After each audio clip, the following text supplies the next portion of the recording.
रात में लोगों ने देखा भी कि पुल पर पानी आ गया है और ये अंदाज लगा लिया पानी आ ही गया है तो आचार्य को वहीं पर रुकना पड़ेगा, कैसे निकल पाएंगे। आचार्य को सूचना भी दी कि आचार्य ऐसी स्थिति है। अब आचार्य को लगा कि बीच में बैठने से फायदा क्या है, नहीं निकल पाएंगे तो नहीं निकल पाएंगे, चलो देखते हैं। आचार्य ने सुबह विहार कर दिया। सत्य घटना है, बिल्कुल उन्होंने बताया और उस समय व्हाट्सएप पर भी बहुत तेजी से बात चली थी। संयोग ये बना कि आचार्य श्री ये सोच करके निकले कि देखो आगे क्या होता है। मौसम खुला हुआ था, विहार कर दिया और कुछ संयोग ऐसा बना कि जैसे जैसे आचार्य श्री का पहुंचना हुआ और लोगों का कहना कि हम आ रहे तो पानी भरा हुआ था, गाड़ी वाहन वाले तो निकल जाते हैं थोड़े पानी में, लेकिन आते समय भरा था। जब आचार्य श्री इस तरफ से पार करने के लिए, उस पार निकलने के लिए पहुंच रहे हैं तो उस समय पानी भी कम हो गया और आचार्य श्री हंसते मुस्कुराते हुए कहते हैं देखो देखो नदी ने रास्ता दे दिया है, जल्दी जल्दी निकल आओ, पता नहीं और बढ़ जाएगा तो फिर रुक जाएंगे, जल्दी जल्दी निकल आओ, आ जाओ जल्दी जल्दी, नदी ने रास्ता दे दिया। और ऐसा करते करते संग निकल गया, साथ में रहने वाले लोग निकल गए और देखते ही देखते लोगों ने बताया कि आचार्य श्री जैसे ही आगे बढ़े और पानी फिर बढ़ करके आया और पुल को घेर लिया। संतोष जी स्वयं बताते हैं कि मैं चौका लेकर के वहां जाने का भाव बना करके आगे बढ़ रहा था और निकलने का अवसर नहीं मिला। आप देखो, सोचो, एक संत आगे बढ़ता है, सद अभिप्राय को लेकर के बढ़ता है, सद्भावना से भर करके आगे बढ़ता है तो प्रकृति भी साथ देती है। क्योंकि संतों का जीवन तो कठिनाइयों से भी भरा होता है और उनकी साधना उनका साथ भी देती है। इसे हम अतिशय तो नहीं कह सकते हैं पर अतिशय से कम भी नहीं कह सकते हैं। ऐसे प्रसंग ही अतिशय कहलाते हैं। ऐसे ही प्रसंगों को हम प्रभावना का अंग मानते हैं जो सबने खुद अपनी आंखों से देखा, देखने वालों ने सुनाया। ऐसा विहार आचार्य श्री कर रहे हैं। आगे आगे बढ़ना है और बढ़ते बढ़ते विदिशा और वहाँ से आगे बढ़ने का क्रम जारी है। भोपाल में हलचल शुरू हो गई। हलचल तो बहुत पहले से थी, लेकिन लोगों का विश्वास बढ़ने लगा और इस वर्ष ऐसा लगने लगा कि आचार्य श्री का चतुर्मास भोपाल के लिए मिल जाएगा। चतुर्मासों के संदर्भ में आचार्य श्री के नजरिए कुछ अलग हैं, क्योंकि आचार्य श्री को लोगों को लाभ देना गौण रहता है। स्वयं की चर्या निर्दोष रहे, संग निराकुलता से अपने स्वाध्याय साधना में लगा रहे, इस पर ध्यान गुरुवर का हमेशा ज्यादा रहता है। महानगरों में भावनाएं तो बहुत होती हैं, समाज भी बहुत होती है, पर संघ की चर्या योग पल जाए ऐसी कोई गारंटी नहीं हो पाती। उसका कारण ये है कि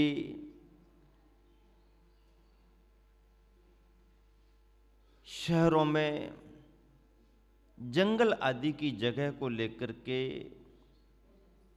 अनुकूलताएं नहीं रहती हैं। महानगर हैं, बड़े बड़े नगर हैं, सब तरफ कॉलोनियाँ हैं, कॉलोनियों पर कॉलोनियाँ हैं, कॉलोनियों पर कॉलोनियाँ हैं।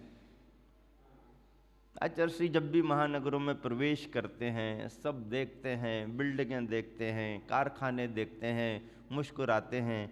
और कई बार हमने स्वयं सुना, संग में रहते रहते हंसते हुए कहते हैं, अरे भैया अपन कहाँ आ गए, सीमेंट कंक्रीट के जंगलों में आ गए। क्या कहते हैं? सीमेंट कंक्रीट के जंगलों में आ गए अपन तो। महानगरों को देख करके ऐसा कहते हैं। चर्या के मामले में गुरुवर आचार्य श्री का हमेशा से जोर रहा है कि जंगल आदि को, त्यागी वृत्तियों को बाहर जाने की अनुकूलता बननी चाहिए। इमरजेंसी अलग होती है, स्वास्थ्य की प्रतिकूलता अलग होती है, वृद्ध और बीमारी का संदर्भ अलग होता है, जो सहज आसपास भी देख लिया जाता है। परिस्थिति क्षम्य होती है, उसका कोई सर्वथा निषेध नहीं है। इमरजेंसी आवश्यकता के अनुसार आसपास कोई उपयोग कर लें, लेकिन कम से कम एक बार तो बाहर जाने की अनुकूलता होनी ही चाहिए। और उस तरह का स्थान भी निराकुलता का, जहाँ आवागमन लोगों का ना हो, ऐसा स्थान मिलना चाहिए। तभी साधु की जंगल शौच शुद्धि की निर्दोष चर्या पल पाती है। लोगों का ध्यान इन पर अब कम होने लगा है। समाज भी इन मामलों में बहुत प्रमाद करती है।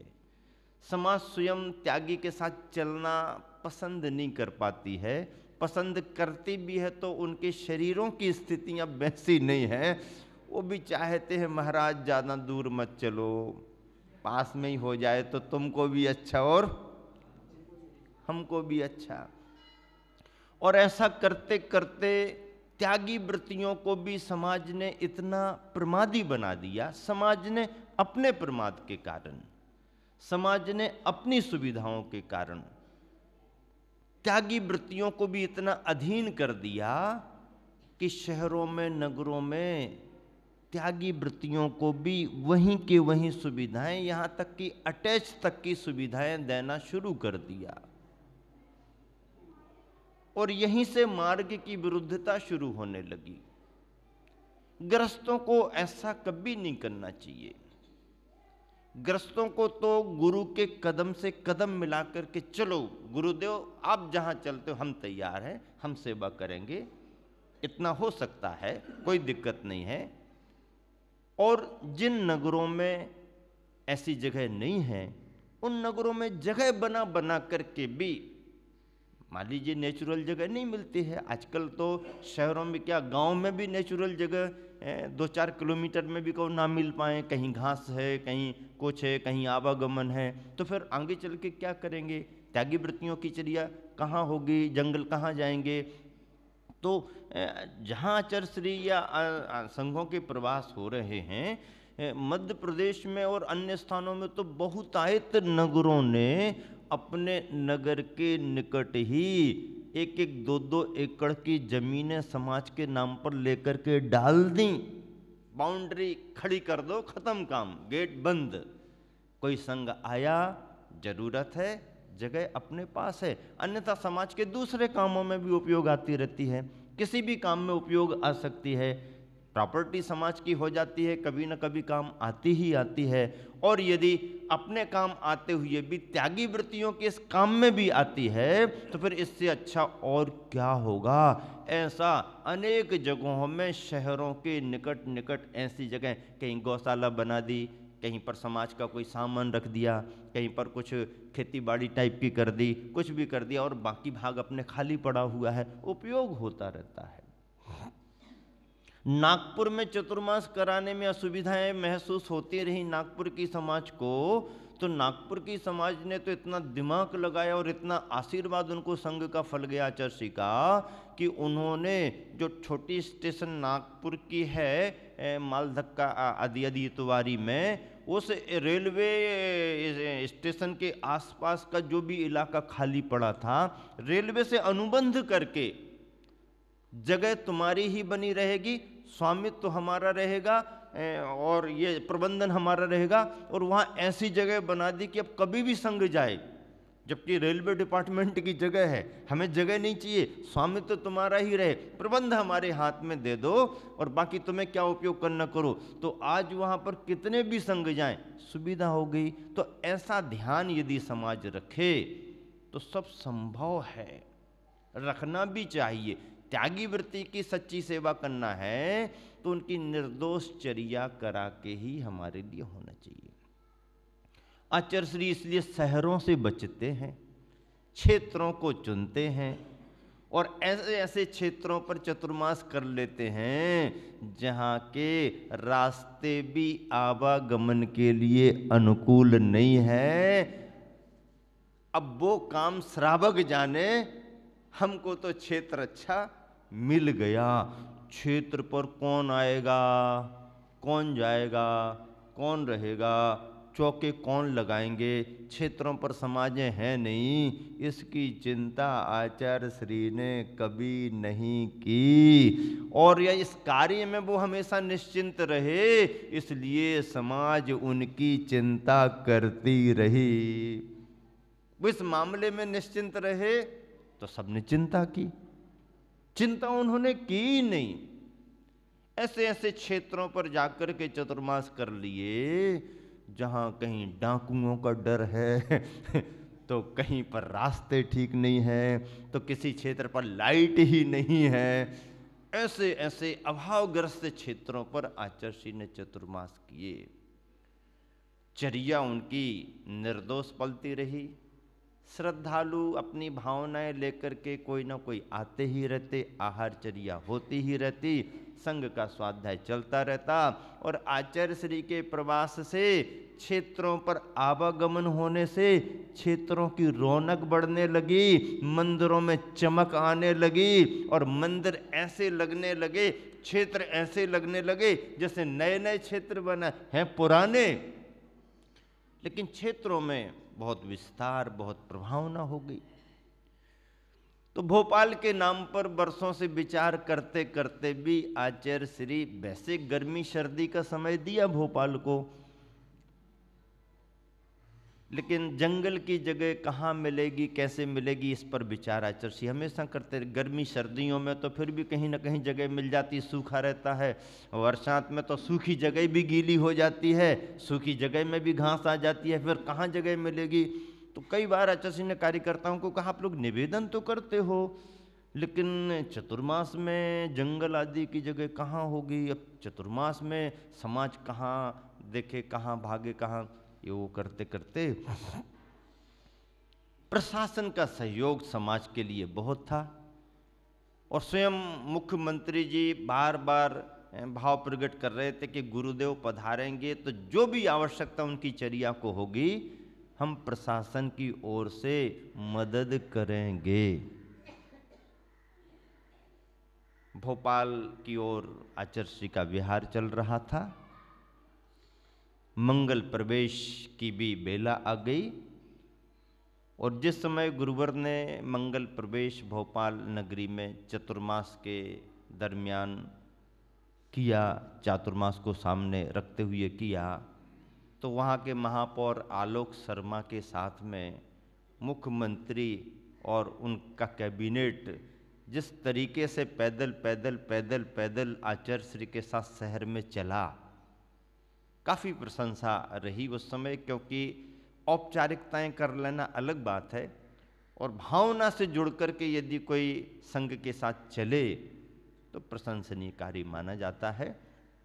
और मंगल प्रवेश बहुत ही गरिमापूर्वक समाज ने प्रशासन के सहयोग से अच्छे तरीके से किया। जैन जैनेतर बंधु तो आचार्य श्री से परिचित रहे ही हैं क्योंकि आचार्य श्री का बहुत लंबा प्रवास उस तरफ हुआ है। भोपाल में भी बहुत कॉलोनियाँ, बड़ी बड़ी कॉलोनियाँ, 40 से लगभग किलोमीटर का एरिया पूरा का पूरा भोपाल महानगर का, इतना बड़ा तय कैसे करें, कवर कैसे करें। सेंटर पॉइंट आचार्य श्री ने चुना। वैसे तो समाज का बहुत बड़ा आग्रह पुराना मंदिर जो भोपाल का है, चौक मंदिर कहलाता है, उसमें रुकवाने का निवेदन किया, तो आचार्य श्री ने कह दिया कि चौक मंदिर में संघ के लिए और चतुर्मास के समय में रुकने योग्य जगह नहीं है, क्योंकि संघ को भी उतनी जगह नहीं थी और फिर आने जाने वालों को गाड़ी पार्किंग आर्किंग के लिए तो बिल्कुल भी जगह नहीं, क्योंकि पुरानी वसाहट है, छोटी छोटी गलियां हैं, अंदर बहुत जाना पड़ता है। तो आचार्य श्री ने कहा देखो लाभ तो दे देंगे, लेकिन चतुर्मास की स्थापना जैसा लाभ तो चौक में इसलिए नहीं मिल पाएगा क्योंकि बहुत संकीर्णता है, वहाँ पर आवागमन में काफ़ी असुविधा होगी लोगों को। हबीबगंज एक खुला इलाका था, बहुत वीआईपी इलाका था, वहाँ समझ लीजिए कि उस और वहाँ के हिसाब से बहुत महत्वपूर्ण इलाका था। पुराना एक मंदिर वहाँ पर बना हुआ था, समाज की भावना थी, वो भी चौक कमेटी मंदिर ट्रस्ट के अंतर्गत ही आता था। तो आचार्य श्री ने कुछ अपना भाव प्रकट किया कि ऐसे स्थान को देखें जहाँ पर सार्वजनिक लोगों को आने जाने की सुविधा हो, वीआईपी एरिया था पूरा। तो हबीबगंज स्थान चुना गया। हबीबगंज स्थान में आचार्य श्री ने अपना रुकना तय किया, पर वहाँ भी इतना व्यस्त मार्केट और इतना व्यस्त रोड कि जहाँ पर चौके लगाएं और लोग सड़कों पर खड़े हों, चिंता का विषय समाज को था। लेकिन लोग बताते हैं प्रशासन ने इतना बड़ा सहयोग किया